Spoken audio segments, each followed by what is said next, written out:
Достар, баршаңызға қайырлы күн. Бүгін мен сіздерге осындай құймақтың ерекше рецептісін көрсеткім келіп отыр. Ол құймақтың ерекшелігі айран мен сүтпен емес, ірімшіктен қалған сары сумен дайындалады.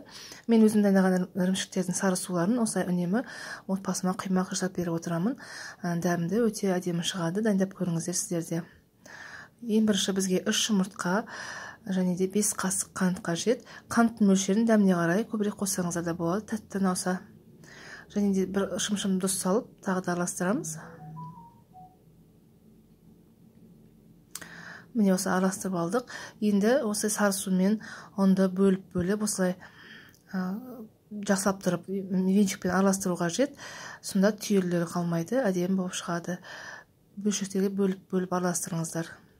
Міне достар, мен қамырым дайын болды. Енді осының үстіне сұйық майымды қосып, ең соңында ас содасын қосып, 5 минутқа қамырды қоя тұрамыз. Достар, негізі көп рецептерде сары суда ысытып жатады. Мен ысытпай, бөлме температурасында қолдана беремін. Еш айырмашылығы жоқ. Міне енді осылай табаға майымызды жағып, құймақтарымызды пісіре бастаймыз. Қызып тұрған таба болу керек.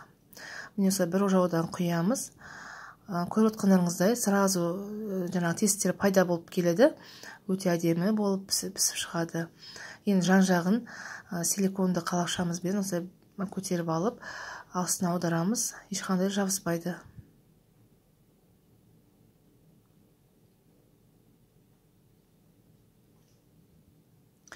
Міне құймамызды аударамыз. Екінші жағы жылдам қызарады. 1 минуттай ұстасаңыздар жетеді. Қатты қызартпай, әдемі болады сонда.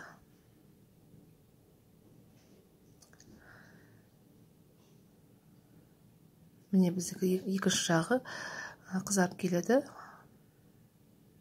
Енді құймамызды ала береміз.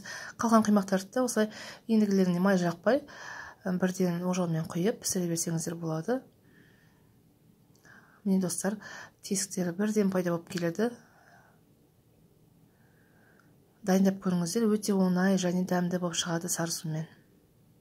Достар, міне мен барлығын пісіріп алдым. Осындай мөлшерде шықты. Мен 1 литр сары сумен дайындадым.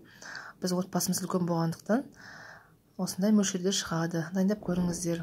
Достар, егер де сіздерге менің видеом ұнап жатса, бүгінгі рецептім, менің каналыма лайк басып, комментарий жазып, тіркелуді ұмытпаңыздар. Және де соңында қоңыраушаны басуды ұмытпаңыздар. Менің видеоларымды жіберіп алмас үшін. Рахмет, сау болыңыздар.